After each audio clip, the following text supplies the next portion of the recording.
क्या तुमने कभी सोचा है ये पैसा छापता कौन है? ये सारा पैसा सप्लाई आ किधर से रही है? अगर तुम्हें लगता है कि गवर्नमेंट ये पैसा छापती है तो ऐसा बिल्कुल नहीं है। गवर्नमेंट के पास इस चीज़ का पावर नहीं है कि वो पैसे को छाप सके। फिर ये खाली कागज़ का टुकड़ा जिसका हमें पता ही नहीं है कौन छाप रहा है, हमारी ज़िंदगी में इतनी ज़्यादा वैल्यू क्यों रखता है? हिस्ट्री में जितना भी लेन देन ट्रेड होता था वो होता था बार्टर ट्रेड। किसी को दूध के बदले चावल दे दिया, किसी को नमक के बदले आटा दे दिया।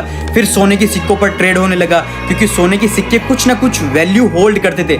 लेकिन ये कागज़ का टुकड़ा जिसका हमें कुछ पता ही नहीं है, इसे छाप कौन रहा है और किस बेसिस पर छाप रहा है? पूरी दुनिया में 315 यूएस ट्रिलियन डॉलर डेट के अंडर है, लेकिन हमको ये 315 ट्रिलियन डॉलर देने किसको है? ये एक अमीर आदमी अपने टैक्स बचाने के लिए अपना सारी जिंदगी उधार के पैसे पे गुजारते हैं। यहाँ पर मैं छोटे मोटे इंस्टाग्राम पर पैसे दिखाते हैं उन अमीरों की बात नहीं कर रहा हूँ, मैं बात कर रहा हूँ टॉप एलिट्स की, जो अल्ट्रा बिलियनर्स हैं, जो हर सेकंड हजारों करोड़ों कमाते हैं। ये बिलियनर्स क्या करते हैं? अपनी कंपनीज के शेयर्स को बैंक्स के पास रखते हैं, एज ए कोलेटरल रखवाते हैं, करोड़ रुपए का लोन लेते हैं, लोन को वापस पे करने के लिए फिर से लोन लेते हैं और ये पूरा लूप होल तब तक चलता रहता है जब तक ये अमीर मर नहीं जाएंगे। इन सारी बातों का बैंक्स को भी अच्छे से पता है, ये पैसा हमें नहीं मिलने वाला, लेकिन फिर भी वो लोग इन लोगों को लोन्स देते ही रहते हैं। बैंक्स के पास रियलिटी में इतना सारा पैसा होता ही नहीं। बैंक्स के पास बस 5 से 10% फिजिकल कैश होता है, बाकी सारा का सारा पैसा डिजिटल कैश है। मतलब वो सिर्फ कंप्यूटर में कुछ टाइप करते हैं और कंप्यूटर के अंदर नंबर शो हो जाते हैं। इस चीज़ को हम फाइनेंस में हम